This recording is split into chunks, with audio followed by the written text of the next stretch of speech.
What's going on, everybody? Welcome back to another episode of the Run Your Race Show with your host, Akeem and Chanelle. Hope everybody is enjoying the Olympics so far. So we are at the halfway point. So this is part one of the Paris Olympic recap. There's a lot to discuss, but we first want to say thank you all for taking the time to tune in, sharing your thoughts, sharing your perspectives, subscribing. It's truly appreciated, and we don't take it for granted. So, as I said, this is part one, halfway point. Part one makes sense. Let's get into it. Let's not waste any time because I want to talk about some track and field. And I want to start right here with the women's 100 meter. Julian Alfred, 1072. Sha'carri Richardson, 1087. Melissa Jefferson, 1092. What was your thoughts? What's your reaction to what we saw on the night? Yeah, I think Alfred, shout out to her first gold medal for St. Lucia. Actually, first medal period, Olympic medal ever for her country. So such an incredible accomplishment. And it was a dominating performance. You said as they were standing on the line, there's one person who looks like they are containing their nerves, and it was her. And I think she proved that she was the most prepared mentally and physically. Like I said, it was pretty dominating. Not nearly as close as the men's race, which we'll discuss next. Mm-hmm. But shout out to Richardson and Jefferson. There was a lot of pressure on Richardson. I'm not even going to shortchange it. There was pressure on her. There was expectations that she would bring home the gold, especially with the two Jamaican women having to pull out, and she didn't get that done. But to bring home a silver medal in her first Olympics is not something that she should hang her head about. And then for Jefferson to get the bronze, shout out to her as well. So good race, but a little bit more dominating than I would have expected. Yeah, this was an excellent performance from Julian Alfred. She's been extremely consistent all year. But there was a little bit of controversy prior to this, right? Because Sharika pulled out. But there was also another name that pulled out that we were not expecting to see, and that's Shelly-Ann Fraser-Pryce. And maybe you've seen it. Perhaps you've seen it too. When the video came out of Sha'carri was sitting on the corner of the street and the bus was trying to get into the stadium, and Shelly-Ann was there too, and they wouldn't let her, both of them, into that particular entrance. So they were saying that if you want to get into this entrance, you got to walk all the way around. Now, I don't know the truth of this distance because they were saying it was like 30 to 45 minute walk to go all the way around. I don't know if that's 100% true. For those that are watching, if you've seen it, heard it, got some more facts behind it, please let us know. And that is why Shelly-Ann did not decide to compete with it, because she could not, they didn't give him enough time to really warm up, and she didn't really want to risk anything. So if that is part of it, I mean, that makes Sha'carri's performance even that much better, because if she didn't get to warm up, she just got out there off the strength of and came away with a silver medal. But going back to what you said at the beginning, I think one of the things that spectators and people who have not necessarily been in that same position don't equate for one thing, and that's human emotion, right? The nerves play such a big factor, and there is nothing like a 100-meter final, man. They're introducing you, you're trying to play it calm, and then they're holding you a little bit longer. It was raining for these women, so there was a lot going on, but to be able to handle the moment and to execute with the same consistency as Julian Alfred done, it's nothing short of remarkable. After the race, and she was doing the post race conference interviews, she said, "Yo, my coach, sometimes we train in the rain, so we're ready for all conditions." So you just got to be happy for her, man. I mean, that's a tremendous time. She's been very consistent. That's twice now she's ran 10.7. Sha'carri Richardson, a lot of pressure on her back every single time she steps into the race. And she still got a medal. You know what I'm saying? She's still Like, that's still impressive. Obviously, she would have liked to perform a little bit better, but the start of her race wasn't on her side this time around, and that's something that I'm sure she'll continue to work on, continue to get better at. We know top end, it's very tough to compete with her if she's with the pack, but Julian just put so much pressure on them in the front, and she did not give that lead back. Melissa Jefferson has been consistent all year in the way how she's been running. I'm not surprised that she got that third place because she's been that consistent. But when we make our predictions, we don't fully know how it's going to go. They still got to run it. But this was a very good performance here, man. And the women's sprinting is going to be strong for the next however many long, because all these women are still young. And so how they handle the pressure, very good run. Great job, ladies. Looking forward to seeing them again. And the crazy thing is they're probably going to compete a little more in the Diamond League. So they're not going to be the last time they see each other. Let's keep things pushing to another closer, a much closer race, and that is the men's 100 meter.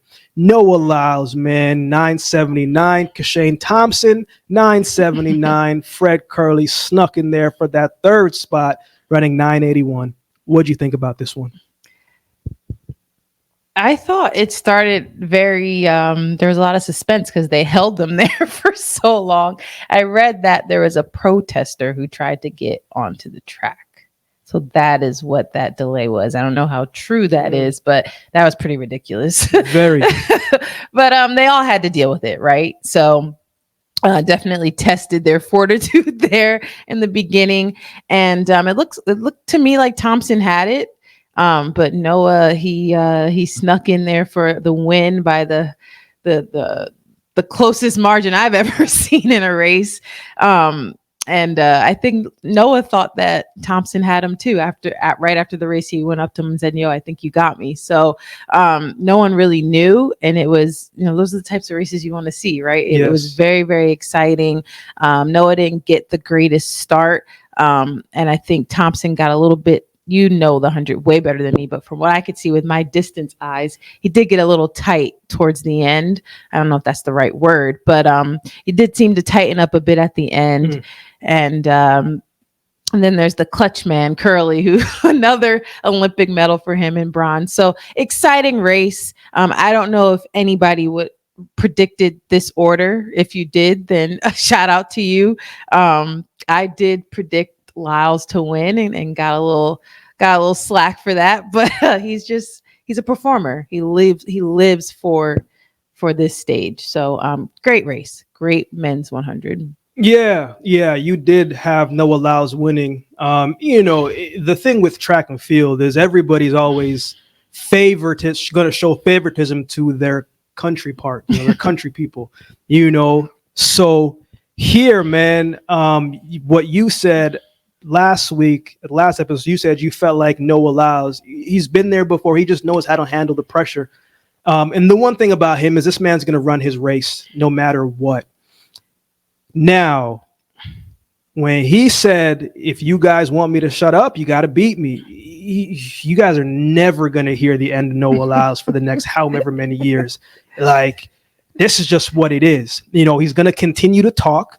I don't think anybody is intimidated by Noah Lyles by no means. They probably want to fight him. But I respect someone who can talk and then back up what they're talking about. And this is what he continues to do. And until he is beaten, he's going to continue talking, so you have to give him the respect, whether you like him or you don't. You got to respect that the man knows how to perform under pressure and always shows up under pressure. You talked about them being held. I think that's in a small way, no excuses, might have something to play into it. When I didn't like how long it was taking them to start the gun, man. You have these athletes holding around a little bit longer, and they're getting a little bit colder after all the warmth that they had and put together, and you're just holding them. Somebody could have got hurt, and somebody did get hurt in Oblique Seville, but when they were announcing everybody, it was the first time, and I think I said it to you, I said, man, this is the first time that I've seen Kashane Thompson a little bit nervous. It's very easy to say who's going to win, but we're talking about it. But when you see the athletes deal with the pressure, and that's why experience plays such a big factor in this. And Kashane, for a split second, about 60 to 70 meters, there was a grimace on his face. And in track and field, where every single thing counts, I've been in a race where I took the wrong breath and I went from first to fourth. Like, it's so, everything counts. And when he grimaced and went like this, that's when he lost a little bit of energy and momentum. And it's an experience, learning lesson, because you have to lean. Noah been leaning. Somebody should tell my man Kashane how to lean, but he's never had to lean. So it was a great race. And this is the thing that I do like about track and field post-Bolt era in the 100 meters. It's close. They're on any, like, these guys could have ran again another day and maybe the outcome would have been different, but the fact that they were able to put it together on the night, it ended like this. And shout out to Fred Curley. He wasn't having the greatest season, but he switched back to Nike and the Nike shoes put him in there. And Fred's a beast, man. And you can't count that man out. But also, you got to give a shout out to Akani Simbini as well, too. His last couple Olympics and championship, he's finished fifth and fourth. And it sucks, but he's consistent. 982 gets you fourth place. That's an incredible time to be a sprinter right now. And the reigning Olympic champ, Marcel Jacobs, is back to himself again, running 9.8. So this was a very, very, very exciting 100-meter race. And these guys are going to learn a lot of learning lessons from it, particularly Kashane Thompson. But it goes to show, man, just because you have the fastest time in the world, you got to have the fastest time on the day. And it was a close race. Both men ran the same time. It went to the tenths of a second. But I really enjoyed this final here.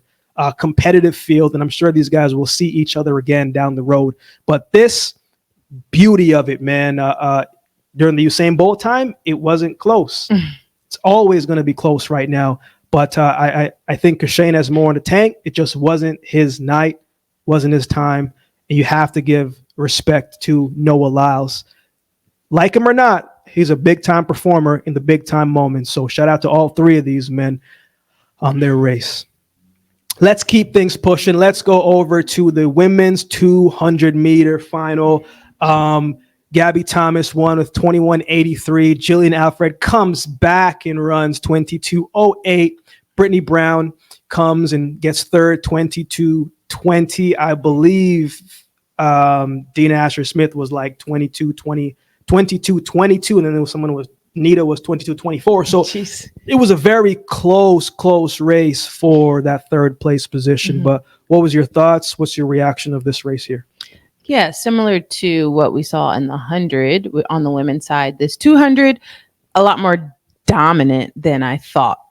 Gabby, she dominated the field for gold. Alfred looked a bit tired, as she should be, mentally, exhausted, emotionally, physically. So really, really impressed with the race she was able to put together after what she had to do in the 100-meter, and just all the emotion that comes with that.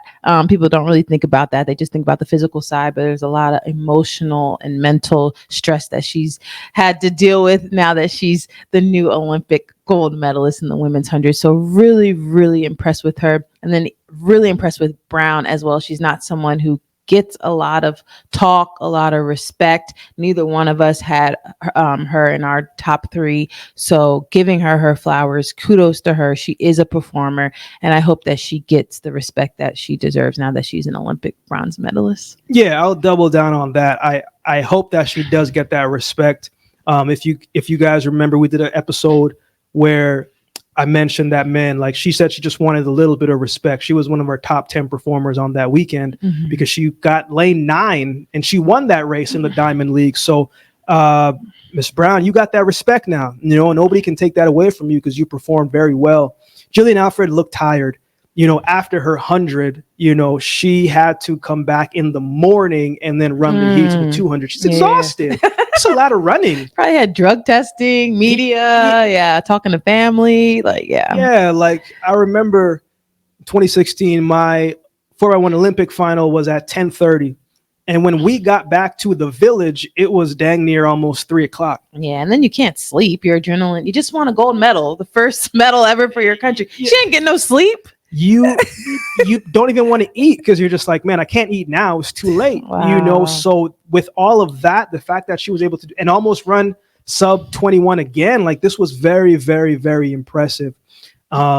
She's had a great, to me right now, she's my performer athlete of the meet. Mm-hmm. Maybe we'll have that in the next one, part 2, but just incredible performance. And even all of these women as well too, man. Dina-asher Smith, once she puts that second half together, man, she put so much pressure on them in the beginning. But going to Gabby Thomas, I mean, 21.83, she is the Olympic gold medalist. And I remember you and I were talking, and I was like, I feel like it's hers to lose.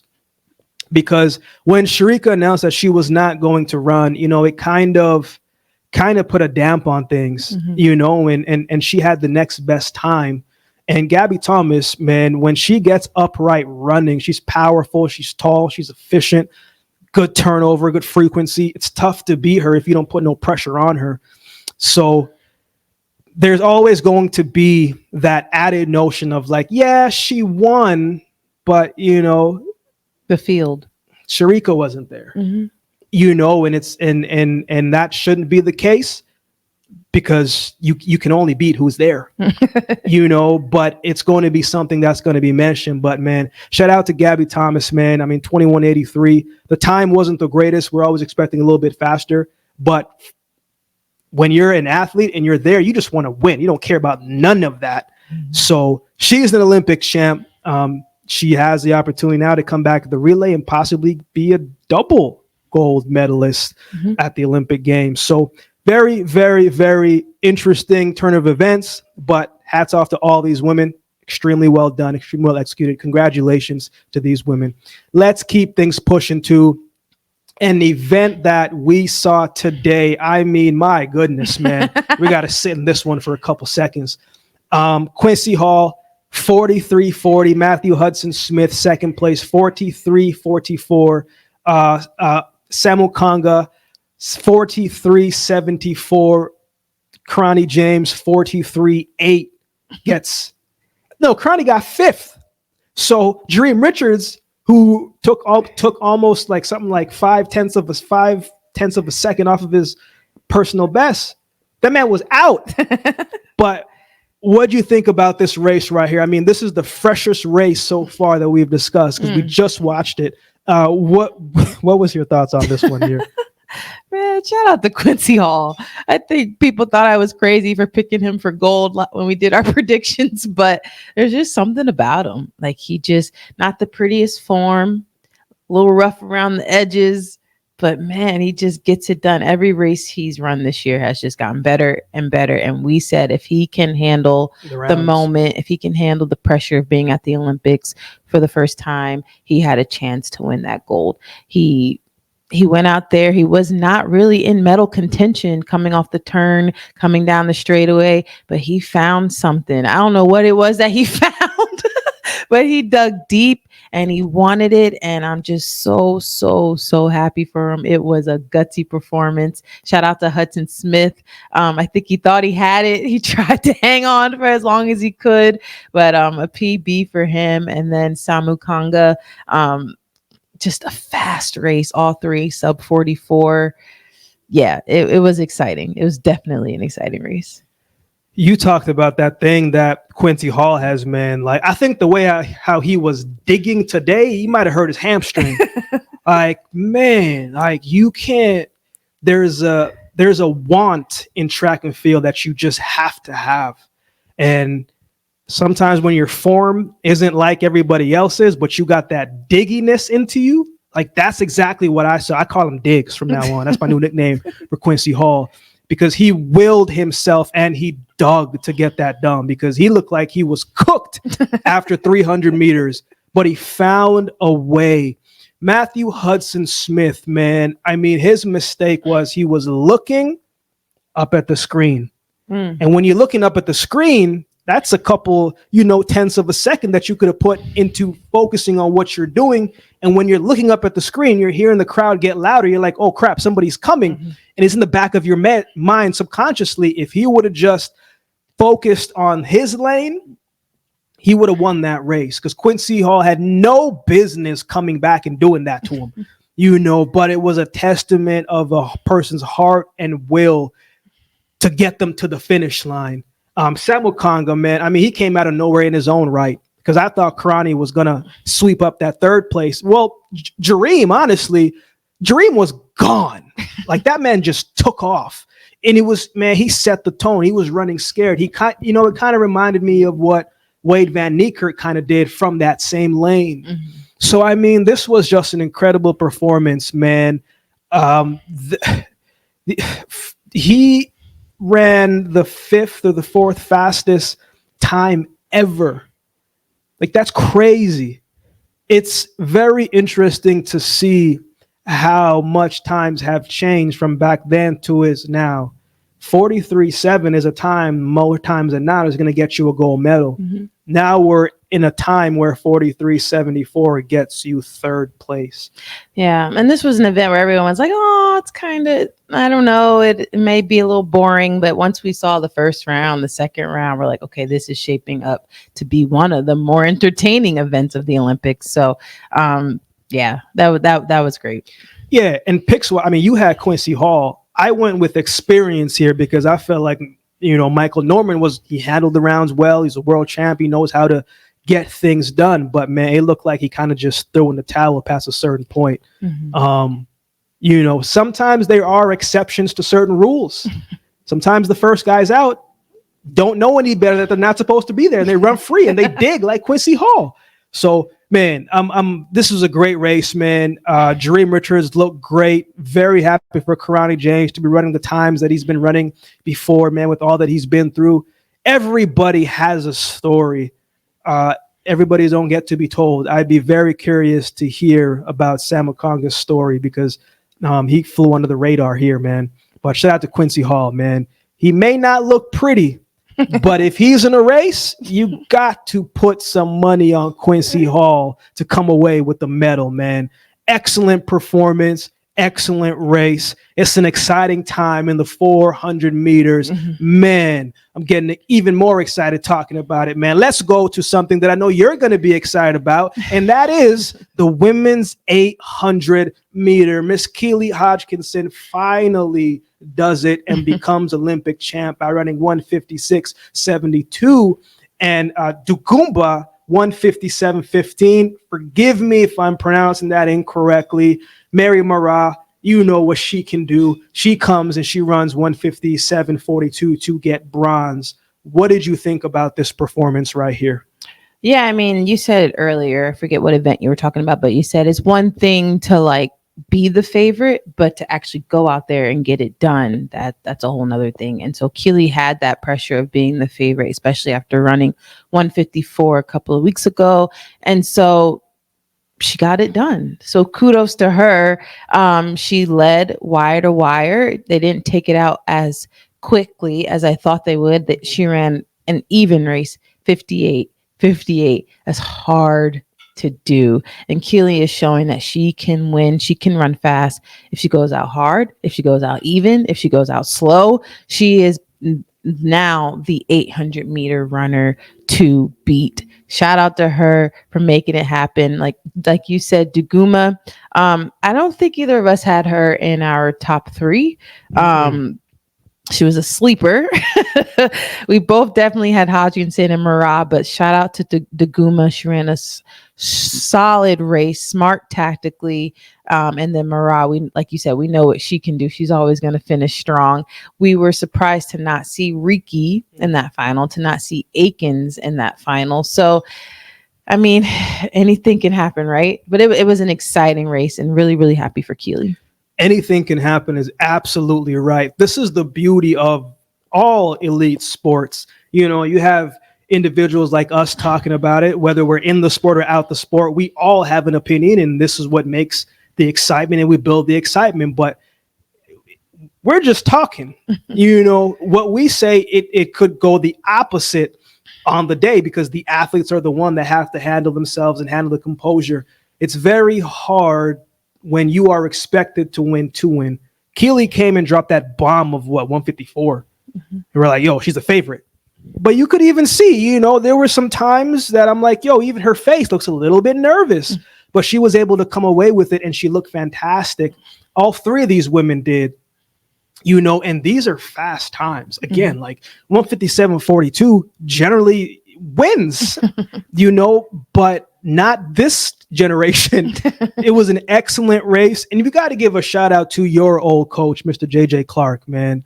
Look, I'm a big Juliet Whitaker person now, man. I mean, I talk about Quincy Hall finding a way to dig. This is what Juliet does. She just digs. She probably didn't expect to make the final. Yeah. And, long season, indoor NCAA champion, outdoor NCAA champion, goes to the trials, makes the team, makes the trip over to Paris. And, I read something that said she truly was just happy to be there. It said it's been a long season. I'm just going to take it one round at a time. She finds herself in the final and 7th place in the Olympic final. What a season. Shout out to Coach JJ and Juliet. Excellent performance from all of these women, man. There's always going to be, what if Thingmu was there? Yeah. But she's not, and so we can't take the moment away from Keely Hodgkinson, Daguma, and Mary Marat for what they've been able to do. It's going to be a lot faster next year. So I'm looking forward to seeing that at the appointed time. Let's keep things pushing. Let's keep things moving to the men's 1,500 meters. We didn't have Cole Hocker winning this one. I'm an Inga Brixton guy, and my man Inga Brixton was in 4th place. Cole Hocker came 3:27.65 to win. I believe that was the Olympic record that he ran as well too. Josh Kerr, 3:27.79. Yarad Naguse, 3:27.80. We knew there was going to be some fire in this race, but I don't know if we had this type of fire. What's your thoughts here? Yeah, when the gun went off and we saw Inga Brixton take the lead, I was like, I don't know. It's hard to lead wire to wire with this type of field. These are no scrubs behind you. You're pretty much the rat. You become the rabbit, right? But we saw Keely do it. So I'm like, okay, maybe this is Inga Brixton, maybe, he's obviously believing in himself. But unlike Keely, who was a little conservative, he was fast. And he said it in his post-race interview, like, it was just too fast. Like, I did that to myself. He ain't make no excuses. He said, it was too fast. Hocker seized the moment. He tried to pass on the inside coming off that final curve. He got shut down, but then the inside opened up. So we went through. This was the most exciting race so far for me of the Olympic Games. We knew it was going to be exciting, but all eyes were on Kerr and Inga Brixton. And then you have Hocker and Naguse who come in to get the gold and the bronze. I'm sure Kerr thought he had it, and it looked like he had it, but I don't know what Hocker's last 100-meter split was. Yeah. I would love to know, but that was absolutely incredible. And in his post-race interview, he said, you know what? All eyes have been on Kerr and Inga Brixton. I'm under the radar, and I liked it because nobody expected me to be there. And so sorry, Hocker, you're no longer under the radar, buddy. The target's on you. But it was an exciting race.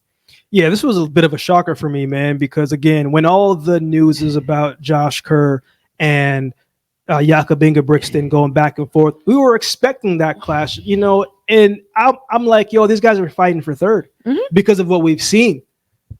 But man, and you have to give credit to Inga Brixton because somebody had to lead. You said this. You said if Josh Kerr is going to beat Inga Brixton, he's really going to have to run. And then you said, I get what Inga Brixton is doing. He's trying to take the kick out of Josh Kerr. And it made sense. I'm like, yo, I don't run that far, but it makes sense. It's a good strategy. He took the kick out of himself. He took it out of himself. He took it out of himself. Too fast. Yeah. But you dare to be great. You dare to try. And the other thing that you said was, man, good. He's running his race. Yeah. He knows how to run from ahead, and he ran his race and he lost. And sometimes that happens. I want to ask you this because I see it all the time in the 8, sometimes in the 15. And I'm like, why does this happen? It seems like whenever they come off the curve, like the inside lane always open, and they just give it away. Why is that? Why y'all give up that middle, that inside lane? I don't get it. I have no idea, but 9 times out of 10, the middle is going to open, and Hawker knew that. And it didn't open right away, but he stayed patient. He could have tried to then swing wide because he got shut down, but he just stayed there. It's like, it's going to open again. And it did. It's like, what the heck? Why does that always happen? I do not know, but it always opens up. I would tell my athletes, I wouldn't open up nothing. I'd be rocking like this. I'm not opening nothing because it happens all the time and people get scooped up. Yeah. But man, shout out to Cole Hawker, man. I didn't believe, but I'm a believer now. I know he had a great kick, but I did not think he would.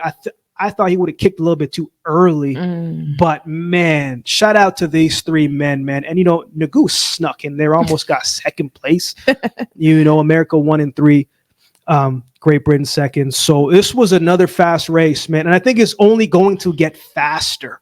This was a very exciting race, man. Yeah. And Ingebrigtsen, he's coming back in the 5K.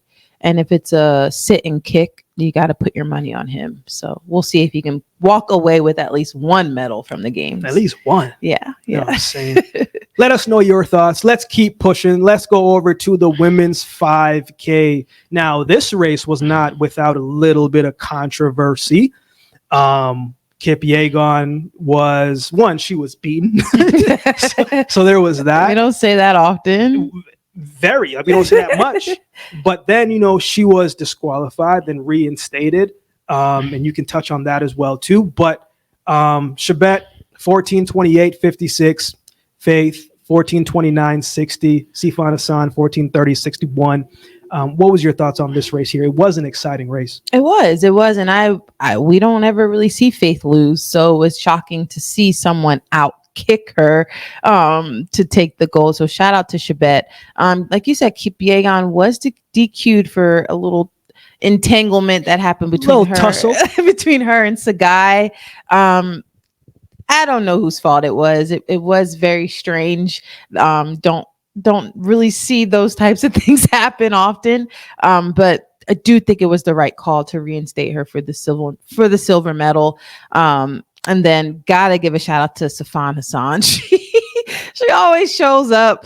She has 2 more races to go, the 10K and the marathon. And I'm sure we'll be hearing more about a medal or 2 that she is going to bring home. But yeah, this was an exciting race. I think it was just shocking because, again, we very rarely see Kipyegon lose a race. Yeah, that was it for me. Like, I was like, we were watching, it was like, Faith's probably about to kick now. And then Chebet just out kicks her. I'm like, what is that about? Like, that was very, very excellent from Chebet, man. She ran a great race. And again, not too much times that we see Faith lose. And maybe this puts another fire under her for that 15, but it was a good performance. Sifan Hassan, she'd been doing road races all year. And she just says, road racing is cool. I'm back on the track for a little bit to go back on the road. So, the fact that she can come here and just be competitive like this and come out with a medal goes to show the level of talent that she is. Excellent performance, man. I'm a Gudov Sagai guy. I don't know what happened there. Man, I don't know. She just got annoyed of everybody. Sometimes you get annoyed of everybody. You want people close to you. Well, she's coming into that 1500 meter angry now. So. That's what I'm talking about. I want to see it because it's going to make it even that much better. But before we close out the show, we also got to go to a bunch of the field highlights. We haven't forgotten about the field highlights. Since we're not field athletes, it wouldn't be the greatest for us to cover something that we're not 100% knowing like that. But shout out to Thea Lafon from Dominica, man, 15:02. I believe it was her second jump that she won this with. And Miss Rickett from Jamaica got second place. And the favorite, Perez, I believe it was, the Cuban, she was out jumping everybody all year and comes up and she gets fifth place. Again, you got to perform on the day. And Miss Thea LaFon, man, I mean, first medal for Dominica ever. It's needless to say, I mean, she gonna be set. Like she gonna be As set. she should be. It's probably a house there, some land there. She gonna be all right. So shout out to you, man. Shout out to the men's discus thrower, man, Stoner, man. I mean, you never think that Jamaica is going to have a thrower like that to be able to be Olympic champion. And the guy from Lithuania, I believe it was, he threw 69.97 in like his third throw. The next throw, Stoner comes back and throws 70 meters even. Incredible performance, man. You're making Jamaica extremely proud. Jamaica scored a medal in that probably wasn't expected. So remarkable. Duplantis, world record. I mean, what do you even say? This is what he does. Yeah. Like no other men jumped 6 meters. It was just him. He came in at like 595 when these guys were jumping everything that they had, willing, strength, belief, confidence, heart, hope. And this man just comes and just clears the bar on first attempt. It's just incredible, man. Every record that he breaks is going to be his. At some point, you would think that there's got to be a bit of a downturn. We haven't seen it yet. He just seems to be getting better and better and better. Shout out to both the women's and men's hammer throwers, both from my adopted country of Canada, and Cameron Rogers and Ethan Katzberg, both winning the hammer throw. Wow. I think Cameron Rogers, she was losing up until her fifth throw, and then she threw 76.97 to win, and Katzberg just came out the gate hot. You know, we started out hot. So, man, there's so much more left to talk about in part 2 of our Olympics recap. Yeah. A lot has happened. And there's a lot more really good events left. Let me ask you this, and this is something that I left off by accident, but we're going to see Femke and Sydney showdown. But what I left off was that mixed relay that we saw. Femke anchor. Yes. Do you think that 47 high will affect her in this final that's coming up in the 400 meter hurdles? That's a great question. I want to say yes, but I mean, it's hard to say. Sometimes the excitement and just the rush, you don't feel as tired. You know, I felt like during that race, and sometimes that warms you up a little bit, but she's handled the rounds, I think, better than Sydney, because Femke literally does enough. Like, she gonna hold back, she gonna run with the pack. But at the same time, man, I mean, Sydney is fresher. Yeah. But I don't know. I think it's tough to say. What do you think? I hope not. I really don't think so. I think it shows how much she just loves her country for her to even participate in that mixed relay. You know, a lot of athletes would be like, no, I'm focusing on, and we saw that with Team USA. Team USA did not put their dogs on that mixed relay. And if anyone thinks they did, you're wrong. Those were not our top 400 meter runners, because our top 400 meter runners and 400 meter hurdlers have their individual events that they have to do. And so for Femke to run on that mixed relay, I mean, shout out to her. They got the gold. It's not really an event that, I'm not going to say people don't care, but it's not really an event that gets a lot of hype. But her leg got a lot of hype.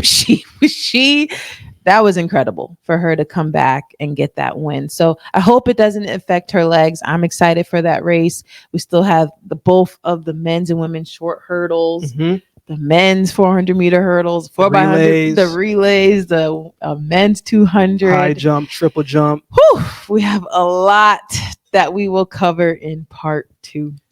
So this is part 1, as the title says.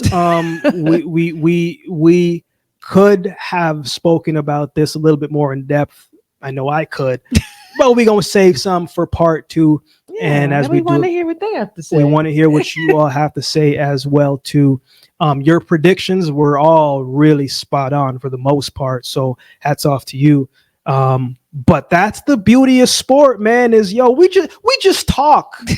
These athletes have to run on any given day. You got to show up on that day. Yeah. Whoever controls the nerves, the emotions, and the rounds the best is generally who is going to run the best. So that is the Run Your Race part 1 of the Olympics recap. And I look forward to talking a little bit more track with you and you for part 2 next time. See you guys.